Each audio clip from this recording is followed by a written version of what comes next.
The moment we shifted away from public schools to private schools was the moment we killed the economy. But that does not necessarily mean that Nigeria will fall or is in a reverse mode, because the private sector seems to now champion the education sector. I'll tell you something. Okay. Now, there are what you call merit goods.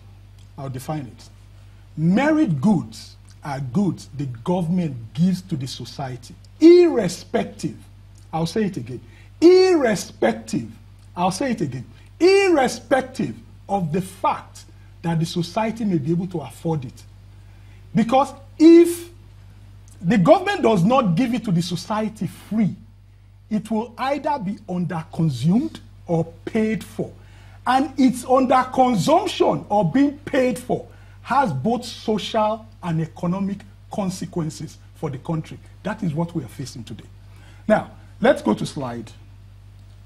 Go to slide 2. The second slide, please. Okay. Slide 2. Now, there's what you call the gross annual savings. Gross annual savings, right, for the country. Now, Nigeria's gross annual savings, I calculated it over a period from 1981. The average gross annual savings is 17.93% for the country.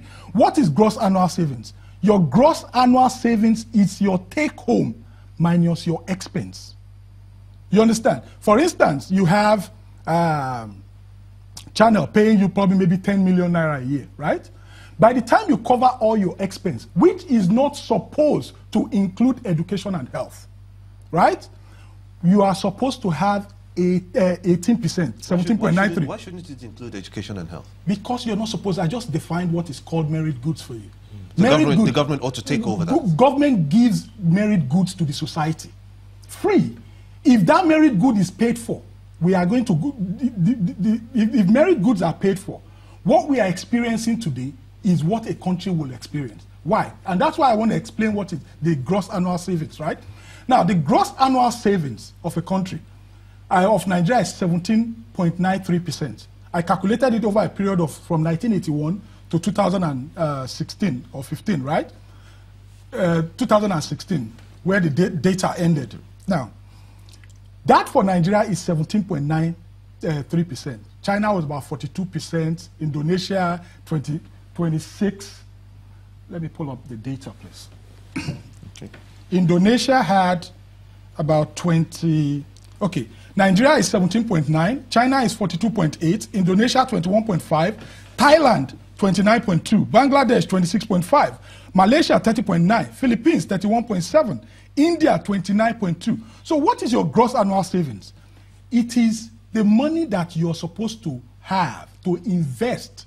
Now, to get out of poverty, you need to invest 20 to 25% of your annual income every year into some investments that will get you out of poverty.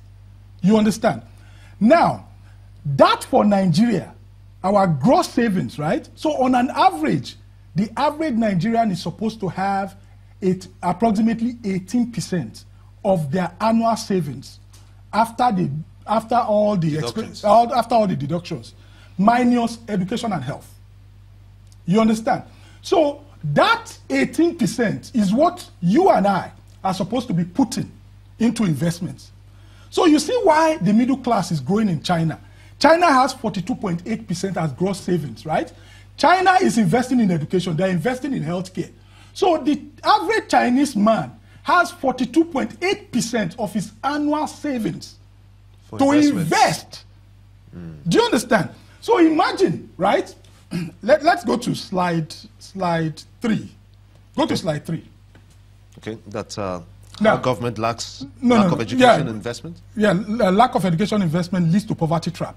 Now, if you look at the timeline which I have drawn, right? You have 23 years, right? So if you minus the 0 to 3, you have 20 years of education expenditure. If you have one child, right? If you have one child, you have an average of 20 years to pay school fees. If you have 2 kids, you have an average of 23 years to pay school fees. If you have 4 kids, you have an average, no, if you have 3 kids, you have an average of 26 years. You have 4 kids, you have an average of 29 years. So in essence, what happens is this. If you get married at 30 and you start having kids at 31, you won't get out of the mess until you are 60. Now, let's go back. You will not get out of poverty until you're 60. You can't get out of it.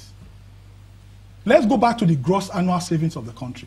We have 17.9%. 17.93%. Yes, approximately 18%, right? You're supposed to save how much? 20 to 25% to get out of poverty. So we are already below the threshold, right? The average threshold for the world.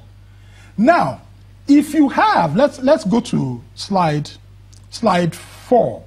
Okay. Slide 4. Where you can see the family. Yes, where you can see the family. Good. Now, if you have, we conducted a survey of over 300 families, right? And we took an average. If you have 1 child, it costs you between 10 to 12%. A lot of people spend more. Some people spend less, depending on the income bracket, right? If you have 1 child, it costs you between 10 to 12% of your annual income to pay school fees. If you have 2 kids, it costs you between 15 to 20%. So if you have 1 child, you can only save between 6 to 8% of your annual income. Removing health, right? We're only concentrating on education now. You can only save between 6 to 8% of your annual income. If you have 2 kids, you are spending 15 to 20% of your annual income, right? So you're already at minus, to save, you're already at minus 2% to 3%. If you have 3 kids, you will spend an average of 25 to 28% of your annual income on school fees. So once you have 3 kids, right, you're already on the deficit. Your annual income is already on the deficit. Do you understand now? If you have 3 kids, your annual income is already on the deficit. So you have a deficit of your annual income from 7 to 10%. If you have 4 kids, your average education expenditure in a year is between 35 to 38%. How did our parents survive when they had 7 children? Good. How old are you? I went to public primary, I went to public secondary school. I went to Ekpoma, right? Even when I was at Ekpoma, they were still giving me bursary. Everything was free. I went to a public school too. Good. So that's why your parents survived. We were 7 of us. Imagine if my father had to pay school fees for 7 people. It would have been a disaster. So that is what is reinforcing the poverty. And we're not going to get out of it. I'll tell you the implication of this on the economy now. Who grows the economy? Excuse me. Just about every activity grows the economy. No. Which set of people grows the economy? A whole lot of people. No. I mean, Good. the politicians. It is the middle class. The middle class grows the economy. Now, I'll explain the implication of what we've been doing over the years and why we cannot have that growth. No matter what, I'm only pleading to President Buhari, let them revamp the public education sector if they want this economy to grow. And I'll go into it now. The middle class grows the economy, not the rich. So if you want to grow an economy, free the pockets of the middle class. That's why when they are driving monetary policy, right? Monetary policy is meant to what? To increase spending on the people, right? When you pay school fees, you pay these 3 months school fees, what do you start doing? You start saving for the next one. You can't spend. So what they are doing, what this thing has done is the death of the middle class. The middle class grows the economy, not the rich. I'll give you an example. In 2011, Sawatomi, Kansas, right? President Obama was making a case for trying to get the U.S. economy out of recession. He said something. He said from 1947 to 1979, 32 years, that the middle class in the U.S. got 57% of all the salaries and wages paid out. And the economy grew. The CAGR, cumulative annual growth rate for the economy, on average, for those 32 years, was 3.7%. But he said something again. He said between 1980 and 2011, that the middle class got only 46% of all total wages and salaries paid out. And guess what? the growth fell to 2.7% from 1980. That's the average growth. Fell to 2.7% from 1980 to 2010. And then he said something. He said, look, it's just 1 point difference, right? 1 point difference. But when you calculate 1% over a period of 30, 35 years, then you understand. So I went back into the books. The World Bank, IMF, and the big consulting company says Africa has the tendency to grow at 4.5%, right? For the next 33 years to 2050 if we diversify. So I plugged in the figures.